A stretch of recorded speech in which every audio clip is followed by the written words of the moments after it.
Summary of Life After Life, The Investigation of a Phenomenon, Survival of Bodily Death by Raymond Moody.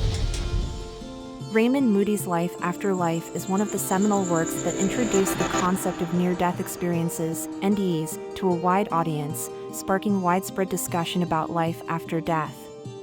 Published in 1975, this book explores one of humanity's most profound questions: is there life after death? Through a series of case studies, research, and first-person accounts, Moody seeks to understand and document what individuals experience when they come close to death, or are declared clinically dead, only to return to life. Key concept: near-death experiences, NDEs. The core of life after life revolves around what Moody coined as near-death experiences, or NDEs. These are experiences reported by individuals who have been declared dead either clinically or momentarily, yet return to life and recall vivid, often mystical experiences during their death-like state. Through the study of these experiences, Moody suggests that consciousness may survive physical death, opening up possibilities about what happens after we die. The research process. Moody, a philosopher and psychologist, did not initially set out to prove or disprove life after death, but instead approached the subject from a neutral, investigative standpoint. His method involved collecting hundreds of accounts from people who had undergone NDEs. He then analyzed these stories for common themes and patterns, allowing him to classify the characteristics of NDEs. The accounts come from various individuals across age groups, backgrounds, and beliefs, helping to remove bias and showing that NDEs are not exclusive to any particular demographic. Common elements of near-death experiences. Moody's research identified several recurring themes that people often reported in their near-death experiences. Out-of-body experience. Many individuals describe the sensation of leaving their physical body, often viewing it from an elevated position, as if they were floating above it. Feeling of peace. A recurring theme in many NDEs is an overwhelming sense of peace and well-being, even if the person was in a painful or traumatic situation before the experience. Tunnel of light. A significant number of subjects report traveling through a dark tunnel towards a brilliant light. The light is often described as inviting and loving, though not all individuals complete the journey.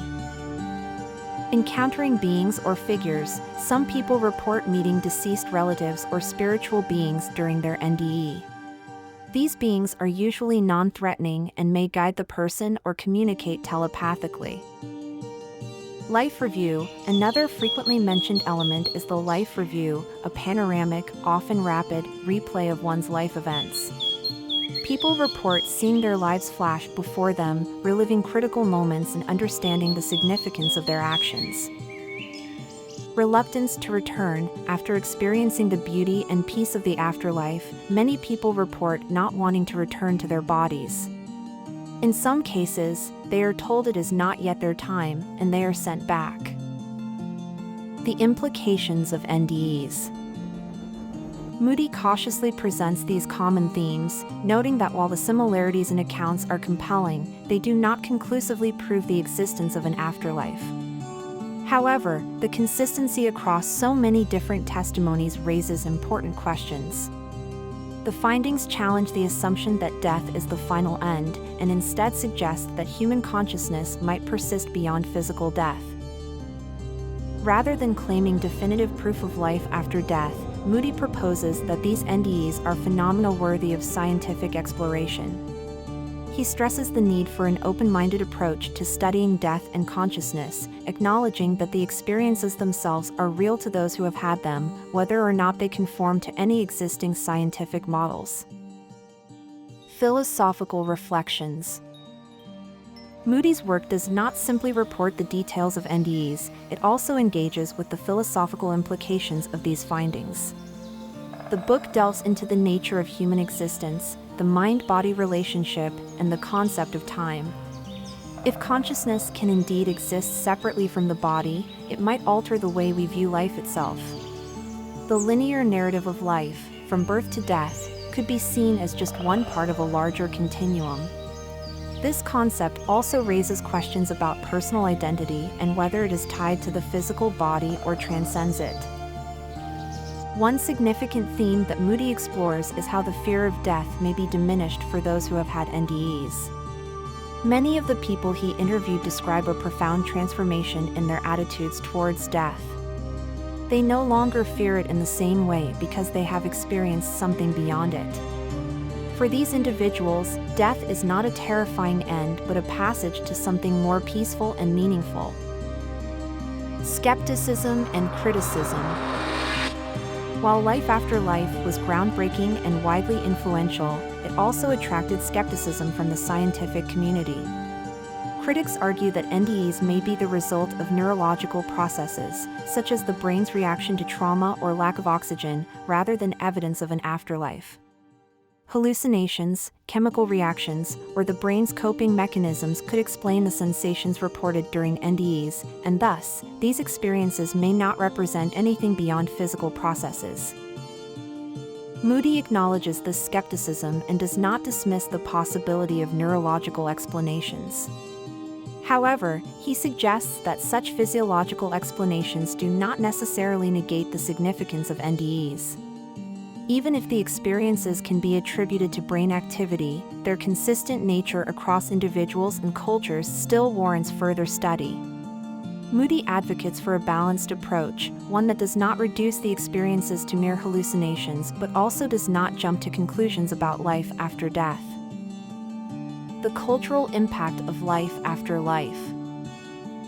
Life After Life had a profound impact not only on how people view death but also on the broader cultural conversation surrounding spirituality and the afterlife. Before Moody's work, few people spoke openly about near-death experiences, and those who did were often met with disbelief. The book helped to legitimize NDEs as a topic of serious inquiry, and it encouraged many others to share their own stories. This led to a broader acceptance of the phenomenon and inspired further research into consciousness and life after death.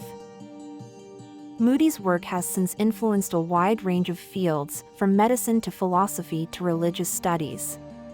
The medical community, in particular, has taken a growing interest in NDEs, as doctors and nurses frequently encounter patients who report these experiences after being revived from cardiac arrest or other near-death situations.